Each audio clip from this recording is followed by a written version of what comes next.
어, 오늘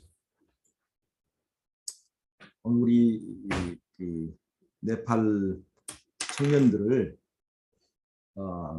이제 가르친 주제가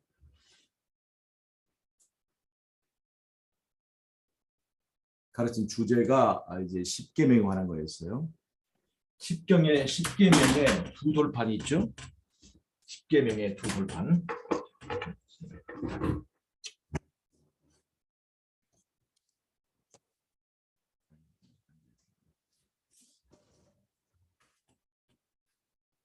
십계명의 두 돌판이 있습니다. 자, 첫째 돌판, 둘째 돌판이 있죠.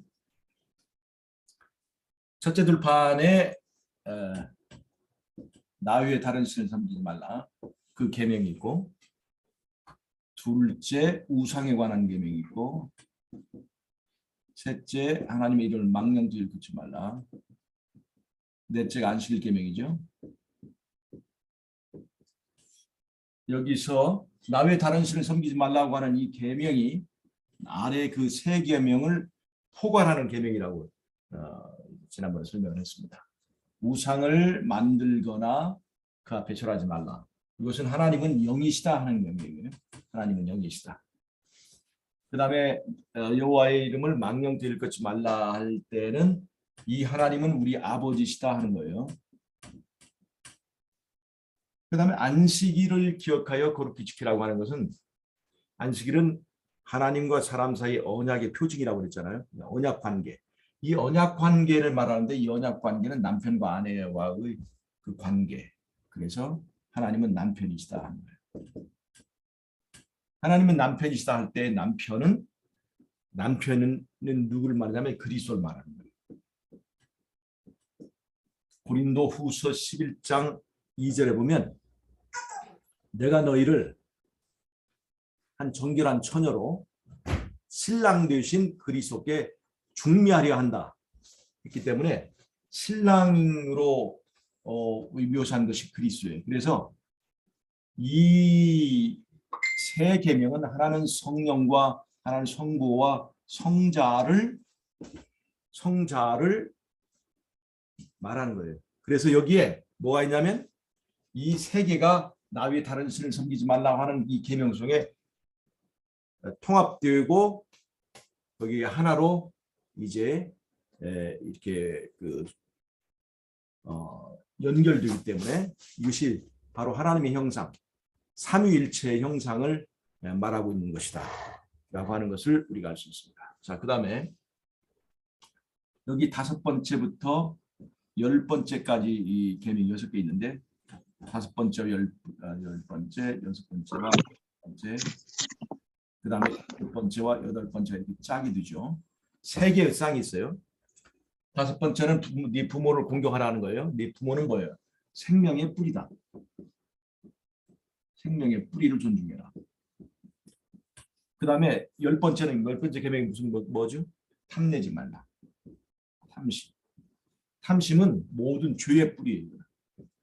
죄의 뿌리. 욕심. 그러니까. 자, 그러면 하나는 생명의 뿌리, 하나는 죄의 뿌리예요. 이것은 무엇과 같느냐면 에덴 동산의 생명과 선악과 같은 거예요. 그러니까 지금 이 십계명 속에 뭐가 나타나냐면 에덴 동산의 묘사가 있는 거예요.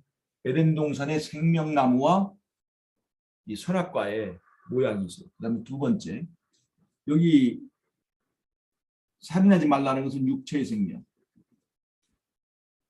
육체의 생명을 말하고, 거짓 증언하지 말라. 이것은 사회적 생명을 말합니다. 생명을 다루는 조항이에요. 생명을 다루는 조항. 그런데 살인과 거짓말이 연결되는 사건이 있는데, 그것이 바로 인간의 범죄와 관련된 사건이라는 거예요. 인간의 범죄. 요한복음 8장 44절에서는 그는 처음부터 살인한 자요, 그 다음에 거짓의 아비다. 이것을 연결시켜서, 사단의 여러 가지 특징이 있는데 그 중에서 살인과 거짓말을 연결시킨 것이 요한복음 8장 44절에 있는 말씀인데 살인과 거짓말이 연결된 사건은 인간의 타락 사건입니다.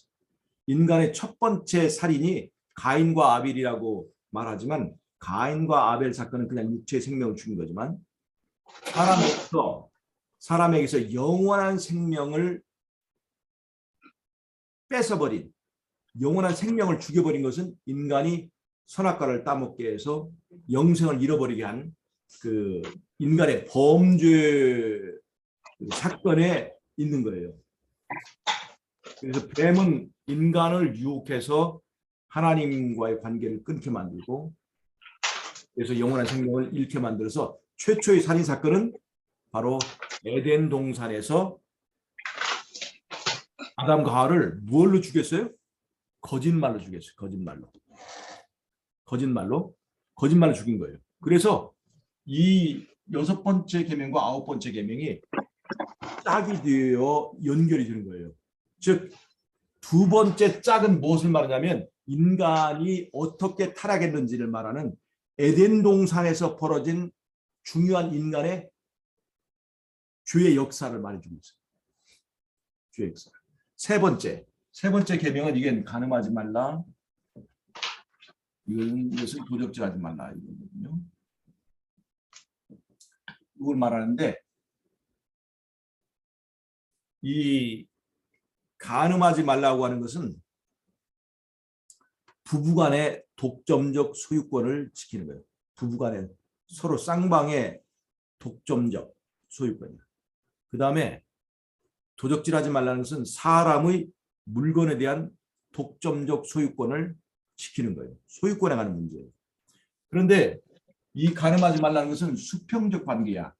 이건 남편과 아내는 수평적 관계고 그 다음에 도적질하지 말라는 것은 물건에 대한 수직적 지배 관계예요. 그래서 십자가의 모양은 예수님이 잡혀 죽으신 그런 것도 있지만 십계명에서 나타나는 십자가의 모양은 뭐냐면 인간을 구원하는 방법을 말해줘요. 무슨 말이냐? 자, 우리가 에덴에 돌아간다. 하나님 새 하늘과 새 땅에 들어간다는 것은 새 하늘과 새 땅에 대한 소유권을 획득하는 것을 말합니다.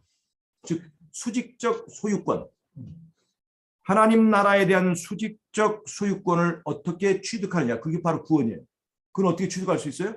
바로 예수님과 우리의 수평적 언약 관계. 남편과 아내 사이에 예수님과 우리 사이에 남편과 아내 사이에 언약 관계를 통해서 수평적 그리고 인간적 그 관계, 수평적 인적 관계를 통해서 수직적 지배권을 얻게 된다. 그러니까 십자가라는 모양은 예수님을 못 박은 그 이상의 의미가 있어요. 수직적 관계를 통해서 수평적 관계를 통해서 수직적 지배권을 획득하게 된다 하는 것을 알려주는 거예요. 그러니까 세 번째 이 짝은 무엇을 말해주냐면 인간이 어떻게 하나님 나라에 들어갈 수 있는가. 즉 구원의 원리를 알려주는 거예요. 어떻게 에덴 동산을 다시 회복할 수 있는가. 그걸 알려주는 거예요. 자, 그러니까 세 개의 짝이 하나는 생명과와 선악과의 모양을 보여주고 그 다음에 거기에서 일어난 인간의 타락의 역사 그리고 그 다음에 있는 것은 어떻게 에덴을 회복할 수 있는가 어떻게 우리가 에덴에 들어갈 수 있는가를 보여주는 거예요. 세 개의 짝이. 그 다음에 이 세 개의 짝이 이 부모 계명은 아버지와 연결되고 생명과는 여기 성령과 연결되고 그 다음에 언약 관계는 바로 여기 안식일과 연결되어서 이 세 개의 짝이 저쪽에 있는 세 개의 계명과 연결되고 세 개의 계명은 나 위에 다른 신을 섬기지 말라는 첫 번째 계명에 포함되면서 10계명은 하나로 통합되게 되겠다. 그래서 에덴 동산에서 10계명이 있었을까 없었을까? 에덴 동산에. 거기는 계명 하나뿐인데 선악과를 따먹지 말라. 다른 말로 하면 나 위에 다른 신을 섬기지 말라라고 하는 그 하나의 계명 속에는 이 구조에 의하면 이미 거기에 계명이 다 들어있었다 하는 거예요. 이미. 이게 무슨 소리냐? 십계명은 사실은 시내산에 주어졌지만 창조 이후에 아주 많은 세월이 지난 후에 주어졌지만, 그러나 이미 가인이 아벨을 죽였을 때 그때 뭘 했어요? 무슨 죄를 졌어요? 살인죄를 졌죠. 십계명이 없었는데 어떻게 그 사람이 살인자가 됐을까? 십계명이 없었는데 어떻게 살인자가 됐을까? 생각해 보세요. 십계명이 있었다는 거예요, 없었다는 거예요? 이미 십계명이 있었다는 거예요. 어디에 기록됐을까요? 그때는 양심에 기록돼 있었던 거예요. 양심에. 사람의 신비에 이미 십계명이 기록되어 있었던 거예요. 십계명이 이미 신비에 기록이 되어 있었어요. 그러니까 다만 돌비에 명확하게 글자로 쓰여지지 않았을 뿐이지 신비에 기록됐기 때문에 사람을 죽이면 너는 죄인이다 하는 선고가 통하게 되는 거예요.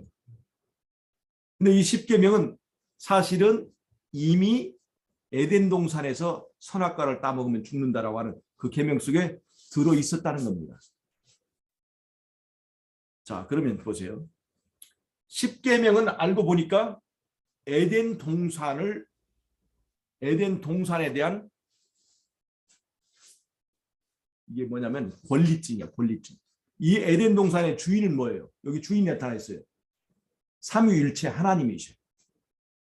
첫 번째 돌판, 거기에는 이 에덴 동산의 주인이 누군가를 보여주는 거예요.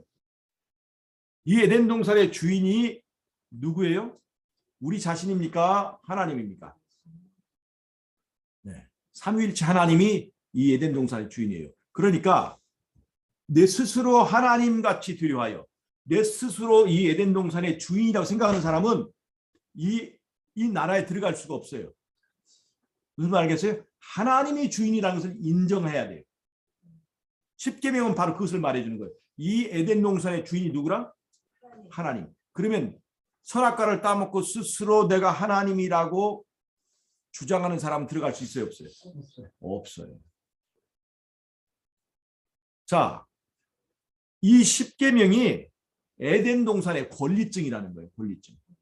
그러면 이 십계명은 에덴 이 하나님 나라의 백성이 되기 전에는 이 권리증이 주어져야 안 주어져요? 서울대학교에 합격하기 전에는 서울대학교 대학생이라고 하는 학생증이 주어져야 안 주어져요? 안 주어져요. 안 주어지죠. 그래서 서울대학교 도서관에 그 증명서가 없는 사람은 출입할 수가 없는 거예요. 자, 그러면 십계명이라는 것을 알고 보니까 이게 권리증이란 말이에요. 권리증이에요. 권리증. 운전면허증이에요. 하나님 나라에 들을 통과할 수 있는 운전면허증. 그러면 이 십계명은 특권입니까? 짐입니까? 알고 보면 구원받은 사람에게만 주어지는 권리증이다. 그러니까 이스라엘이 먼저 구원을 받았습니까? 먼저 계명을 받았습니까? 먼저 구원을 받았고 구원받은 백성들에게 십계명 줬죠. 그게 순서가 딱 맞죠. 마찬가지로 우리가 예수를 영접하고 예수님과 함께 사는 것을 기쁘게 받아들인 사람만 이것을 지키고 살 수 있는 권리를 준 거예요. 십계명은 계명은 의무이기 전에 우리의 권리라고 하는 것을 보여주는 거예요. 그런 의미가 있어요, 없어요? 이것을 그러니까 내가 내 욕심을 버리지 않으면 이것이 내 자유를 가로막는 것이 되지만 내가 예수님과 함께 사는 것, 예수님 계명대로 계명을 나한테 주어지신 것, 이것을 정말 나의 특권이라고 생각하면 이걸 지키는 것이 행복해 안 행복해? 이걸 지키는 것이 행복하게 되는 거예요. 자, 그러면 이 십계명에는 이 에덴 동산의 권리증인데 이 십계명에는 에덴 동산을 말하는 건데 이 에덴 동산에 들어가는 문에 해당되는 것은 몇 번째 계명일까요? 문. 어디가 문일까요? 십계명이 에덴 동산을 말한다면 에덴 동산으로 들어가는 네 번째 계명. 왜 네 번째 계명이 있을까? 왜냐면 그날은 하나님과 나와 만나는 날이잖아요. 그러니까 안식일 계명은 하나님과 우리의 언약 관계를 말해주는 거예요. 즉 6 플러스 1이 7이잖아요. 6은 나고 1은 하나님이에요. 예수님이에요. 즉 예수님과 내가 하나 될 때만 이 나라에 들어갈 수 있는 언약. 그 언약이 바로 권리증이에요. 권리. 7이라고 하는 구원에 이른다는 거예요. 안식은 구원이거든요. 그러니까 이 십계명이 에덴 동산을 말한다면 에덴 동산으로 들어가는 문에 해당되는 계명은 어떤 계명이냐? 넷째 계명이다. 그러면 사단은 십계명 중에서 어떤 계명을 공격해야 이 에덴 동산으로 사람이 들어가는 것을 막을 수 있을까요? 바로 그 넷째 계명을 폐쇄해야 됩니다. 넷째 계명을 폐쇄하고 다른 데다 길을 열어놔야 돼요. 그것이 바로 일요일 신성사입니다. 무슨 말 알겠죠? 그러니까 마지막 때 왜 이 넷째 계명이 하나님의 인이 되고 일요일이 바로 짐승의 표가 되는지 알겠죠? 하나는 하나님 백성을 그 에덴 동산의 문으로 들어가지 못하게 만들어 놓은 딴 길로 빠지게 하는 샛길이고, 하나는 에덴 동산으로 들어가는 문이기 때문에 그것이 하나님의 인이고 하나는 짐승의 표가 되는 거예요. 사단이 얼마나 머리가 좋은 줄 알겠죠? 다른 여러 가지 계명 중에서 어디를 공격해요? 문만 공격합니다. 문만.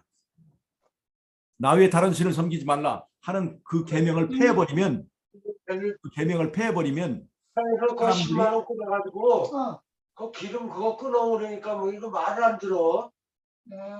알았어요. 얼른 차이가 15만 원인데 10만 원만 끊어갖고 얼른 가서 해와.